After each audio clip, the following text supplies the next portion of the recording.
My name is Renee Gittins. I'm currently the studio head of my own indie game studio, Stumbling Cat. We just shipped my game Potions of Curious Tale on consoles in December, though it was Okay. released earlier on Steam. Very nice. And I'm actually taking a little bit of a dev break right now to write a book. So it's Well, that's interesting. How did you get started into game dev? Obviously, you had to be a gamer and like to play a few games. I see your background. You have a few things back there. What was your background and upbringing in games? yeah, I probably unexpectedly, especially for someone who's made a bit more of a cozy game.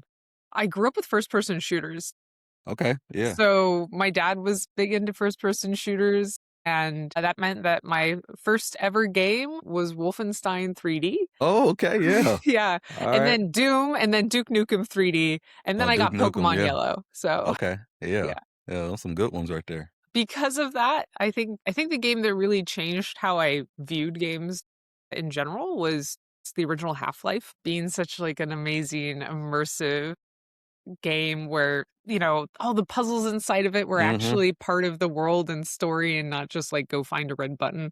And that was the point where I absolutely fell in love with games. I mean, I enjoyed games when I was playing Yeah. the other first person shooters, but Half-Life, I was obsessed with it. But unfortunately, I didn't being a game developer was like a viable career path. Games were something I consumed, but I didn't Mm-hmm. know about game developers. I didn't really hear about game developers. And even working at GameStop in high school, I didn't hear game developer stories. So I actually went to school for engineering Okay.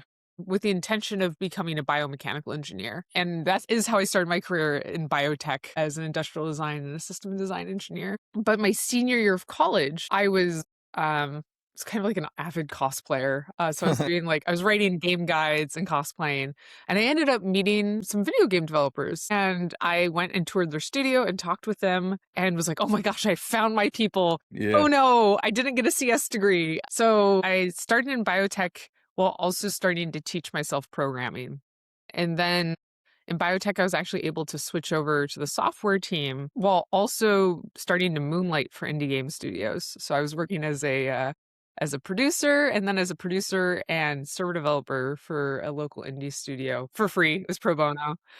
Um, and then and then kind of my biotech company crumpled, and I found myself able to apply to games, Yeah. Yeah. and no one would hire me because I was a biotech engineer, not a engineer. So that's when I actually started my own studio just to have a company to work on portfolio pieces.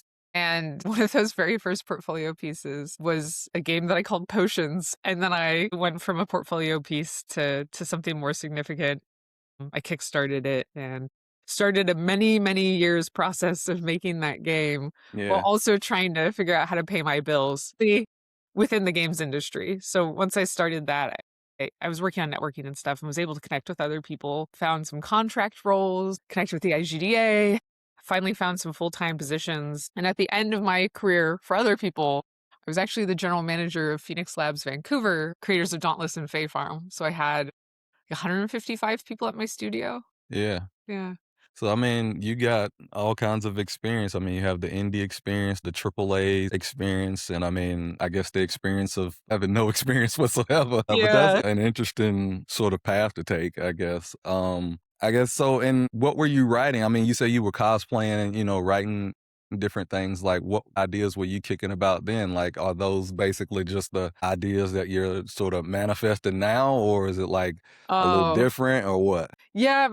Originally I was doing game guides mostly for like online games. So I like wrote a Nidalee guide for League of Legends back in like Hmm. 2012, Yeah. talking about like where you can jump over bushes in the jungle and such. Yeah.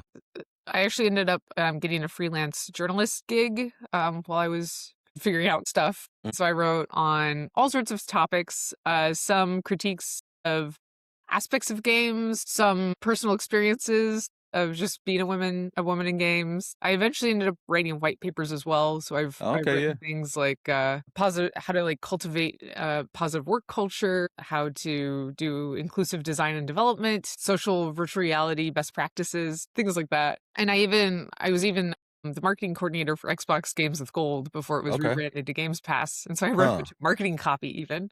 Interesting. The book I'm working on is I would say both unrelated and very related. It's actually reading, I guess one would call it a self-help book. So the intent is to take my favorite life lessons and philosophy and the things that I found help me succeed and make it palatable for a more general audience. And in fact, for a feminine audience, because a lot of my favorite takeaways have come from pretty masculine spaces. And so like I love stoicism, but a lot of people seem to connect stoicism with like toxic masculinity when I don't think that's truly the case. Mhm. But the opposite direction, and the working title of my book is called The Bad Boss Witch Guide to Rule Your World. So it uses a bunch of like fun witchy characters and examples and tries to be very, very practical with its advice. So, like, when you first were getting started and stuff, like, how I mean, you say you didn't get any jobs and stuff like that, but, like, when you were writing and doing your freelance stuff, obviously, the landscape was a little different and, print is obviously a little more different now than, just not even 5 years ago, I guess. But, like, what was the landscape then? Did you find, like, the writing difficult? Did you find it, like, just you were just trying to get people to read it? What was the culture around, like, your writing and trying to get people to get on board with what you're talking about? Yeah, I mean, I think by the time I was a freelance journalist for Broken Joysticks was mostly who I published with. That was when things were starting to get pretty like the beginning of clickbait headlines, I would Okay, say. yeah. And so there was definitely some competition for trying to capture attention. And it was trying to figure out what type of topics could be both interesting and dive deep, but could be like tantalizing with just a single sentence Mhm. as the title. Overall, that went pretty well. It helped me learn more about how to get your message out there, which Mm. is good for running your own game studio because Yeah. you figure out how to create a good like press release in a way that's going to be compelling. I think that too often indie game devs try to pitch their game to journalists when you need to pitch your story to journalists. Hmm. Mhm. It used to be that a game pitch itself was enough to garner Yeah. interest, but really journalists cover stories and that story could be about the creation of the game, inspirations of the game, the unique qualities of that game, but it's not usually about just like the game's story and some of its Yeah. mechanics. It's really was able to learn that through my own journalism experience. The I guess, experience, like, since you kinda experienced that as well, like, obviously, you got pros and cons for everything, but, like, compared to sort of indie. Yeah, that's a really good question. I think that there are probably more aspects in common with AAA than indie than most people would consider when it comes to actual like team structure and function, because most AAA studios these days create pods Mhm. to attack like a certain like aspect of the game, like maybe it's like the combat system. Yeah. And in these pods, they're cross-disciplinary, so you'll have a game designer and an artist and an Mhm. engineer working together, and so that pod functions a lot like an indie team. Where the other parts come in is yeah, the more the bureaucracy and management. And I think where a lot of times the disconnect can be is as an indie game developer, you are very used to having to represent your game personally, Mhm. your ideas, your justifications behind them. Likely you're having to pitch to publishers, and so you know how to do like the market breakdowns, or you should know how to do the market Yeah. breakdowns of your user personas, your competitive titles, your potential revenue or your likely revenue compared to the other titles. And that information is just as important in AAA once you get to the leadership side of those teams. But they haven't had to go through that whole process before then. So it's Right. actually quite of a learning experience going from being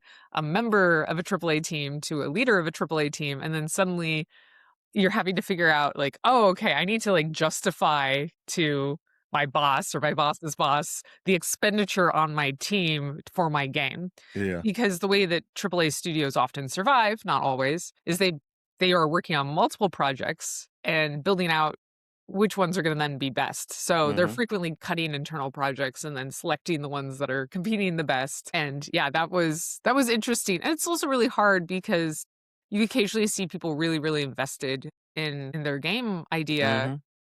but they're not able to make a good case for it being one of the most potential viable projects. Like, Yeah. I wouldn't even say profitable, right? Just proving that it can sustain the costs Mhm. when it's published. And so that's it's definitely hard. And that's what I think that's always difficult when you're invested in a project and it doesn't end up working out. Yeah. I mean, that's what I get told often is how hard it is to get a game shipped. I've never been in that position, but literally just about every game developer I've talked to or just about anybody in the industry is like, that is just the hardest thing. You could be working on something for years and it never see the light of day. And that's a tough pill to swallow. You say you're taking a break, but now you're more on the indie side. And I mean, you have all of that experience to sort of draw on and stuff. Lessons have you learned? What are you able to implement now as a indie now that you have been through all those experiences? Yeah, that's a great question. I've gone through various game processes, like going through the whole ship cycle. I've learned a lot with each one. There's a lot of technical things that I've learned, certainly about games, from console porting and publishing Mhm. to workflow management. But I would say that the most important takeaways that I've received have all been soft skills. It's all been communication, Yeah. collaboration, uh, and then even, personal management, personal leadership, how to keep myself motivated, how to keep myself healthy, how to keep myself sane. I've had some like pretty traumatic experiences in my career, and figuring out how to navigate those and keep pushing forward on the things that I love. I had to lean on all of these soft skills, all these personal skills that I built up. Yeah, I think it's all of those little things, and honestly, that's one of the reasons why I'm writing my book. It's all about Mhm. that kind of takeaway stuff, which applies to anyone. You can either be a Yeah. AAA executive, an indie dev, or a hairstylist. Anything that you want to pursue. I feel like a lot of these skills help no matter what you're aiming for. And almost feel like I was disadvantaged. This is gonna sound terrible. I was disadvantaged by being so smart because I was really a smart ass when I was young. Yeah. Right? Myself, like, I could logic anything. Like, I could Yeah. argue with people really well. Well, it turns Yeah. out, like, arguing is not actually how you win people to your side or make and that was probably the lesson that I've learned most over my career so far is that pure logic doesn't win. You need to have the ability to empathize and support and connect with people, whether those people are your team members or whether those people are your players and audience. Mhm.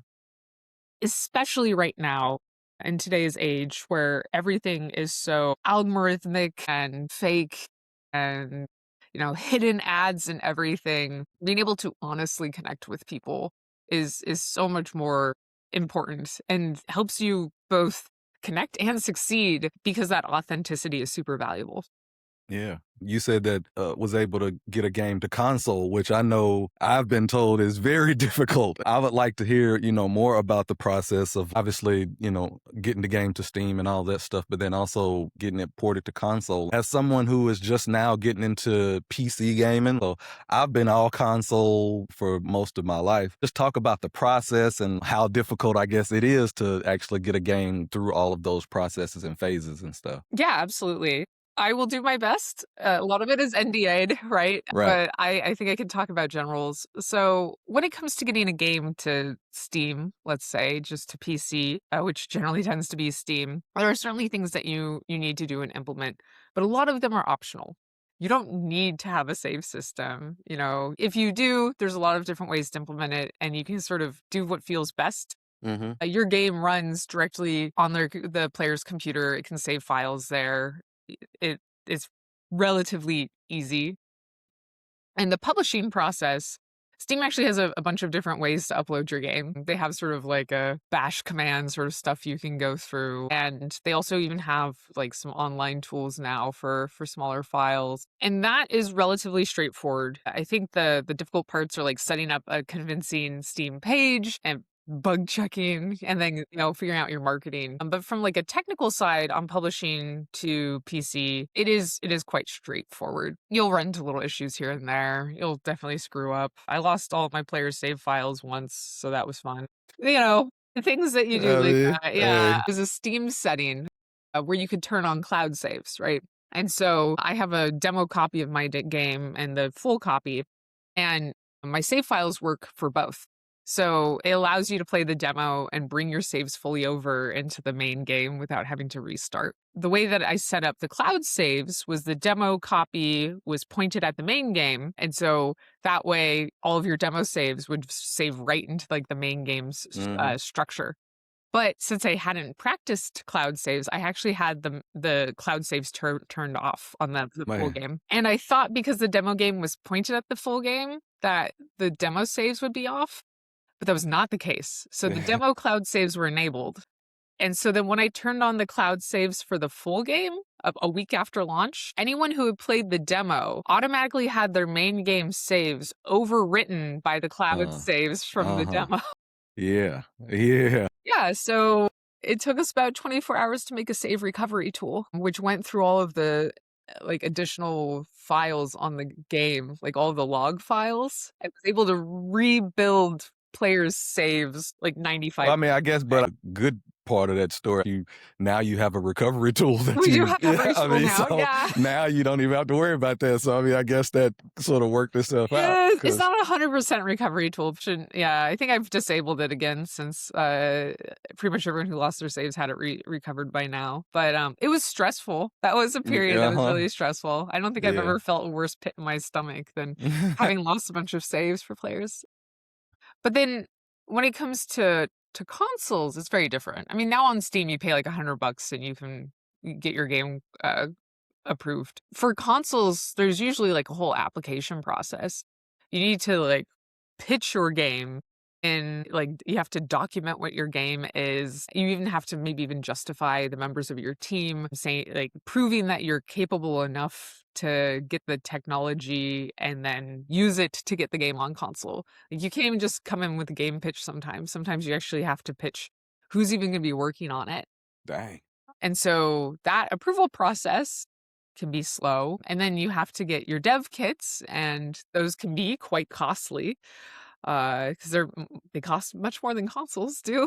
And then you get them shipped to you. And then on the back end side, there's a lot more tech and hoops to jump through. I mean, the whole like publishing suite of tools tends to be much more intense than something like Steam. There's way more information you need to include. There's way more, yeah, forms to fill and That's approvals to wild. get and things like that. And then on the tech side, all consoles are connected to user accounts, not Mhm. to the hardware. And not to get too technical, I built my game Potions in Unity, and Unity Mhm. for the most part is a single threaded system. So all of the logic operates on a single thread. When I save the game, the thread works on doing all the saving before the next frame renders, Gotcha. which might give like a couple frame lag, right? Mhm. But it is unnoticeable to players on PC. For console, they have to like go talk to their servers, confirm the user account, do something else. And so the pause there can be quite long. And if you just halt your game until it comes through, it'll look broken. And if your game looks broken in those ways, you often fail certification. You can't even publish your game on consoles. So I had to actually switch my game to multi-threaded for the saving, which is a much more technically complex thing to do. You have to lock and unlock threads and make sure you're handling memory safely, and especially for indies who might not have worked in a multi-threaded environment. I was just going to say, how is that common, uncommon? Like, I mean, I guess, does it just depend? I would imagine that probably not all indies are, I mean, well, one, have the skills to do that, but two, they just might not have the tools to do that. That would be I guess, one of the barriers for indies to be able to get on console is the Yeah, process for one, but then you can't even get to the process because you don't even have the tools to be able to come up with the package to be able to give them in order to say A, B, and C. yeah. I mean, in the explicit term tools, you're given the tools. But in terms of like documentation and support and things like that, that's actually a lot harder. Mm, They have documentation on all consoles, but it's not written for the beginner. That's the nicest gotcha. way to put it. Yeah. And because all console stuff is under NDA, it's not like you can find it on YouTube Right, or right, right. forums, or Mhm. like they might have their internal forums where you can ask questions, but it's not the same as having like the entire development community chipping in to Yeah, you're provide not going to advice. Reddit for that information. Oh, yeah. Yeah, yeah. 'Cause they would probably snip that in a heartbeat. Wanna protect that at all costs, that's for sure. And so that makes the technical part even more of a challenge. Thankfully, as a single player offline game, really the only thing I had to manage was, like, how to get saves done, but is if Mhm. you're doing multiplayer or if you're doing, like, oh my goodness, like, microtransactions, if you're trying to, like, sell cosmetics for your cute little party game, Yeah. yeah, there's a lot you have to there's a lot of rules you have to follow, and a lot of these consoles, they'll have, like, 200 checks you need to pass, where, with Steam, it's like, "Is your game a virus? Yeah. No! Yay! It's approved." Whereas, like, there's restrictions on, like, load screen time, Mhm. like, how long you can show a load screen. There's restrictions on terminology, there's restrictions on visual, like, representation of buttons and things. So there's a lot lot of Yeah. checkboxes, that's for sure. Yeah, that's interesting. Yeah, I've never heard it broken down like that, so that's pretty cool. Like, Yeah. I mean, I kinda understand the whole indie perspective of it is like, well, dang, that just seems impossible. I might as well just until you get to a certain point, I mean, you might as well just not even think about console at that point. Yeah, and honestly, the discoverability on consoles is difficult as well, Mm, right? I find that, it is a lot harder to get players' eyes on your game on consoles. yeah, I mean, I self-published, I'm not experienced with console publishing yeah. before, so, maybe I've not been optimal with it, but I had a lot easier time setting my game up for success on Steam.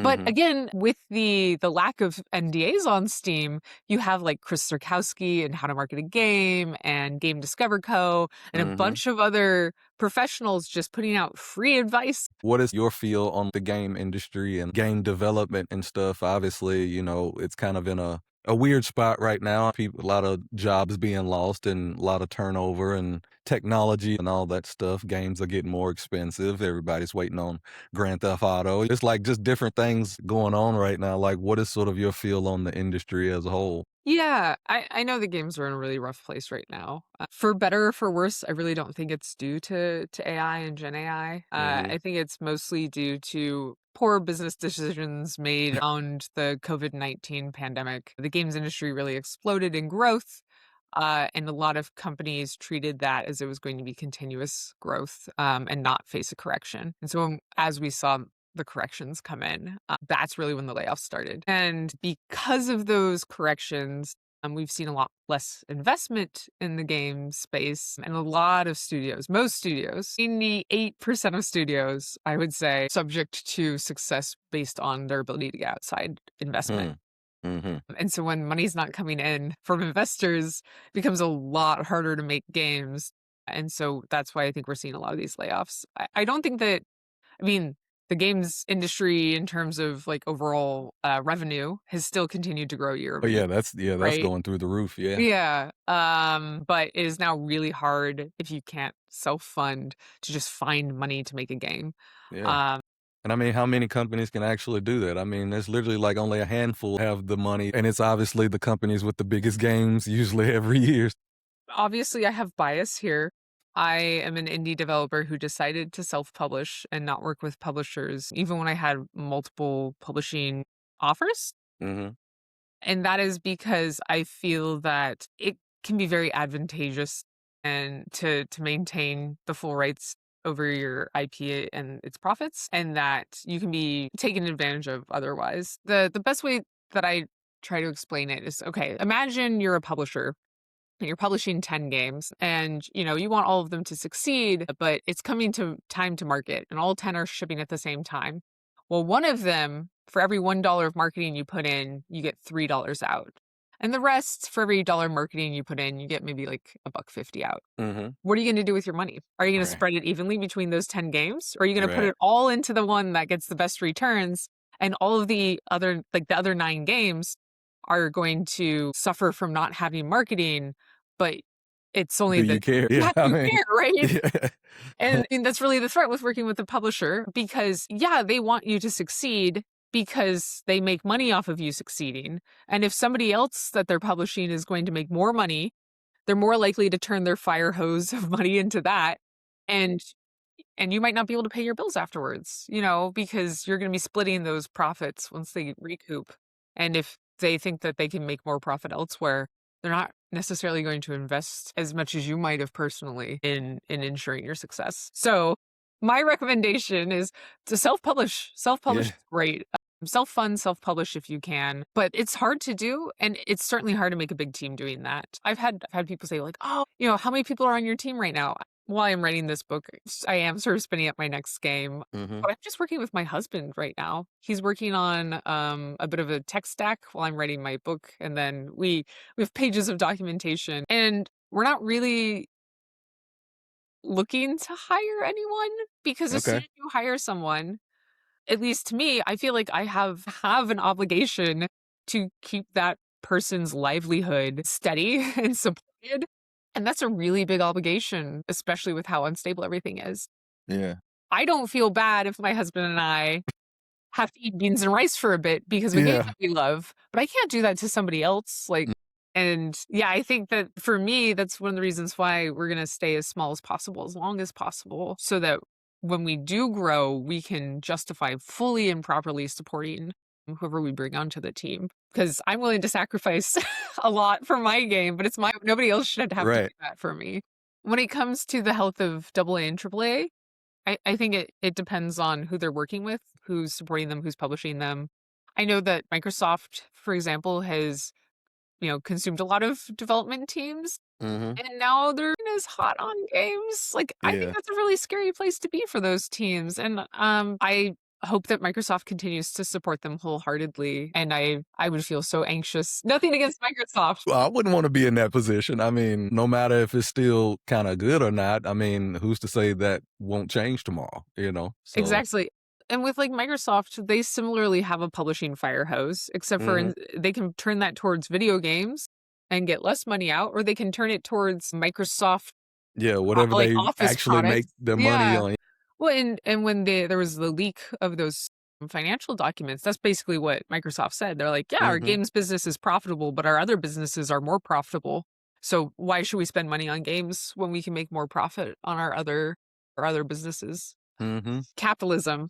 Are you working on your book? Do you know when it's coming out? Do you have like, are you finished with it? Like, where are you sort of in the process of like your writing? And then also, you say you're working on another game. What all you have coming up here in the near future? Yeah, so I'll probably be done with my book this summer. I finished the first quarter of it really quickly and Mhm. sent that out to test readers faster than the test readers have responded to me. So I've been sort of harassing people and getting some really good feedback. Been doing some adjustments on that. And then I have detailed content outlined for the rest of the book.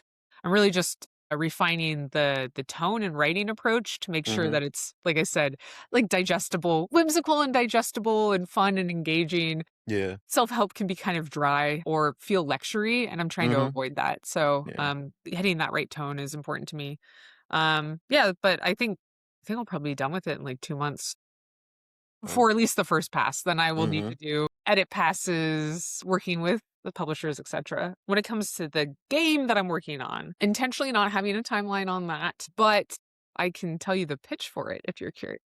So, the game, working name is Tipsy, is a party game Okay. where you and your coworkers have just missed last train. And so you're wandering through the neon lit streets of Tokyo, Well. challenging each other to see who the best salary person is. So you're challenging each other to karaoke and UFO machines and other Japanese culture games, and then to see who the winner can be. So if you think about it, it's sort of like Mario Party and the Yakuza mini games had a Uh baby. huh. Really fun, really lighthearted. Some of the like friend sloppy physics and the overworld navigation, but for the most part, I'm really focusing on those like tight, fun, silly games. And then bringing in just like lots of really fun, silly elements of Japanese culture. Yeah, chibi Yakuza mini games. And we wanna make sure we're finding the fun in all those mini games. Yeah. So for us, it's gonna feel, Potion's a Curious Tale. It's a story-based game with puzzles and crafting and combat, like over 22,000 words of text. It was like a very dense, interconnected game. And so now switching over to Tipsy, being able to work on these little cute mini games where you can Mhm. just really focus on like the mechanics and the fun in this like 2-minute experience. That is refreshing to work on. And so it's Yeah. fun to go through all of these trials and iterations. I think we have like 40 different ideas. And then we're going to pick our top ones, but we need to prototype those and test them out. And who's to say, if it's the first 8 on the list are great, or are we Right. going to get closer to at making 30 or 40 of them Yeah. to, That's to pretty find the best cool. ones? Yeah. So if you wanna, plug yourself so people can find all of the stuff that you're working on and, plug whatever it is that doesn't have NDA or whatever. Yeah. Yeah. So as I said, my name's Renee Gittins. If you're interested in game development, please feel free to follow me on LinkedIn. I also have a bunch of free resources for game developers called Game Dev Foundry. If you just search Cool. that, it'll come up. It's about how to run your own studio successfully. If you're interested in my game, Potions: A Curious Tale, you can find it on all platforms now. And if you're interested in our plushies or anything like that, you can find that at potionsatyourcurioustale.com. And then if you want to follow just me as a person and listen to all like the ridiculous, silly game dev short videos and silliness I make, I am RikuKat, RIKUKAT, on every platform that platform. And let's see the plushie again. That was pretty cool. Yeah, so this is Helios. This is your companion in Potions: A Curious Tale. He's your feline familiar. Pretty cool. He's very sassy. He does talk. He says it's his most unfortunate quality. That's cool. I was going to say it looks very plushy. I appreciate it. Thanks so much for having Thank you me. so much.